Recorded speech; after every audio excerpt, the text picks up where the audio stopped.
Bem, pessoal, como eu sempre comento a respeito dos comentários de vocês, a importância que eles têm no sentido de me nortear na escolha do conteúdo, vamos lá para um extremamente relevante colocado, na verdade, pelo direct no meu Instagram, pela Jaqueline Pereira. Ela colocou assim: boa noite, doutor Leonardo, como está? Estou assistindo um vídeo seu sobre preenchimento do mento. Bom, tenho uma papada e já fiz Ultraformer e Empties, mas não resolveu nada. Agora fui em outro dermato e ela me indicou fazer preenchimento do mento do contorno com ácido hialurônico para tirar essa papada. Gostaria de ver algum vídeo seu falando sobre esse assunto. Estou com medo de investir e não ter resultado de novo. Eu agradeci pela dica e disse que faria sim, porque a missão dada é missão cumprida. A gente já conversou no canal sobre alguns vídeos sobre a lipoenzimática da papada, sobre o preenchimento do mento, da mandíbula, os preenchimentos faciais de modo geral, o uso dos bioestimuladores na região cervical, mas vamos nesse vídeo sim dar um pouquinho de foco para essa dúvida dela. Muito prazer para você que me conhece hoje, eu me chamo Leonardo de Deus Melo, sou médico, cirurgião geral, pós-graduado em dermatologia e medicina estética e vamos junto conversar de maneira tranquila, leve, gostosa sobre esse anestetismo realmente bastante complicadinho na nossa cabeça, a papada.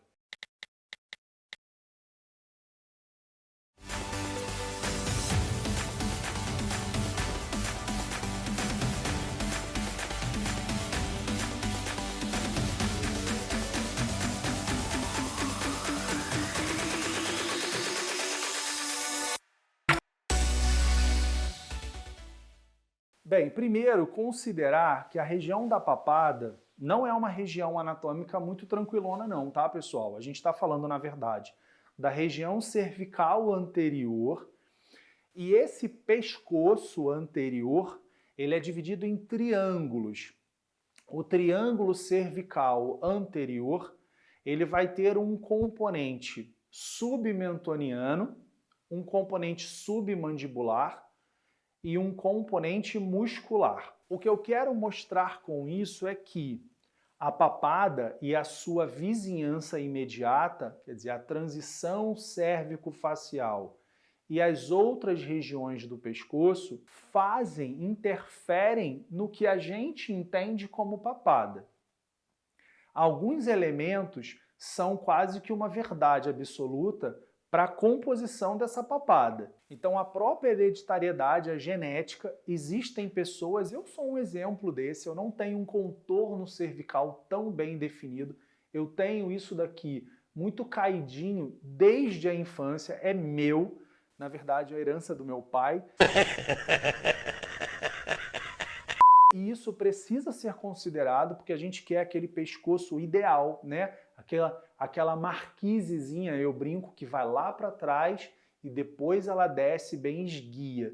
Essa é a silhueta cervical ideal. Mas do ponto de vista genético, de hereditariedade, não serão todos os indivíduos que vão experimentar esse contorno. Isso parece óbvio, mas precisa ser dito, porque pessoas como eu não podem requerer aquele contorno. Claro que o aumento do peso, então o acúmulo da gordura local nessa região submentoniana, que quase sempre vem acompanhado com o sobrepeso, com uma relação de aumento do peso, de ganho ponderal. Tem a ver com um maior peso dessa região, também a hipotonia a flacidez, né, a frouxidão dos tecidos, e aí claro que especificamente a gente está falando da pele, mas a musculatura participa muito nessa região, é uma região de muitos músculos, e eles podem sim ser ou estarem em situação de pouco tônus e de alguma forma ajudarem para esse peso, para essa queda. De modo geral, então, e aí, claro, desculpa, o arcabouço ósseo, o contorno mandibular e a maneira como essa mandíbula mais larga, mais estreita, mais projetada, pouco projetada, vai interferir diretamente pela suspensão, pela estruturação de todos esses tecidos moles locais. Músculos, ligamentos, fáscias, gordura, pele. entendendo a ossatura, o esqueleto, como um alicerce, como o início de toda a nossa obra, tá? E aí, nesse sentido, o que a Jaqueline nos expõe na dúvida dela faz todo sentido, especialmente quando ela diz que ao usar um ultrassom microfocado, e a gente tem vídeo específico falando sobre isso no canal, e que retrai a pele em diferentes níveis, e que é um procedimento muito colagênico, produz muito colágeno, é um procedimento que visa a sustentação e firmeza. E o uso dos empties, que a gente também tem um vídeo específico no canal e que a gente já entendeu que basicamente é uma vertente da mesoterapia para a gordura localizada. E que uma vez então tendo sido feita visando a uma redução desse peso provocado pela gordura local, ainda assim não deu a ela o resultado esperado, e aí por isso a opinião de uma segunda dermato, segundo o discurso dela, seria então agora investir no contorno mandibular, faz todo sentido.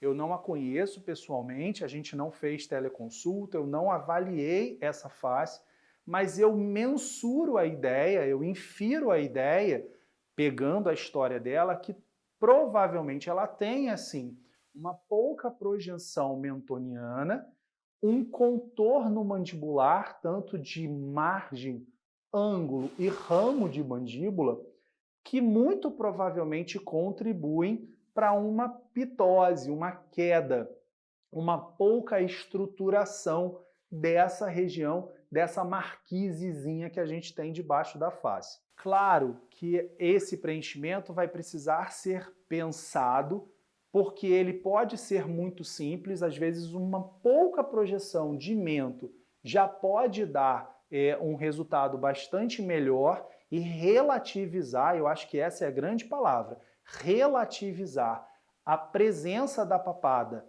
na sua imagem facial, mas esse procedimento pode ser um pouco mais complexo e envolver, sim, quantidades maiores em ml de géis de ácido hialurônico.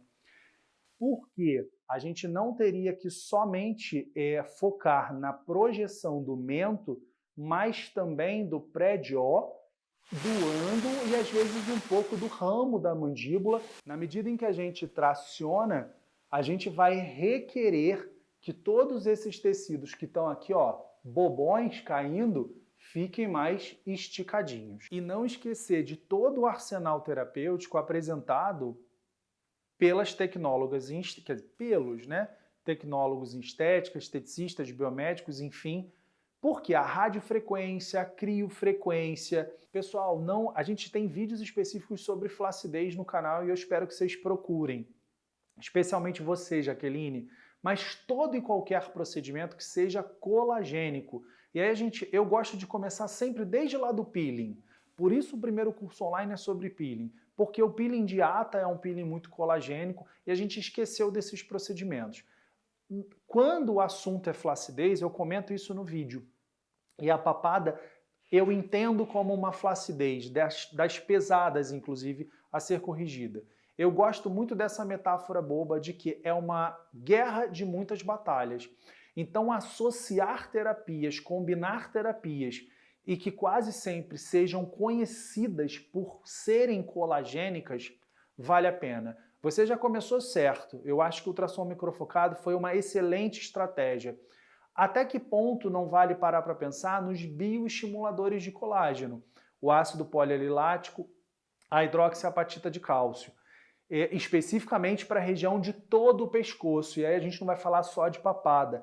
Ou, por que não, num full face com papada, entendendo que o que está vindo para cá está caindo desde aqui de cima. Então, pensar em sustentar desde a face. Entender, pessoal, e aí eu acho que essa é a grande mensagem desse vídeo, que a papada é uma transição cérvico-facial e, portanto, todas as terapias combinadas que visam a reestruturação, ao remodelamento, a firmeza e a sustentação da face e da região cervical vão fazer com que a papada colha bons frutos no futuro. Tá certo? Jaqueline, muito obrigado pela tua dúvida e para todos os demais que deixam os seus comentários, muito obrigado. Eles, de fato, norteiam a vida desse canal. Beijo e até a próxima.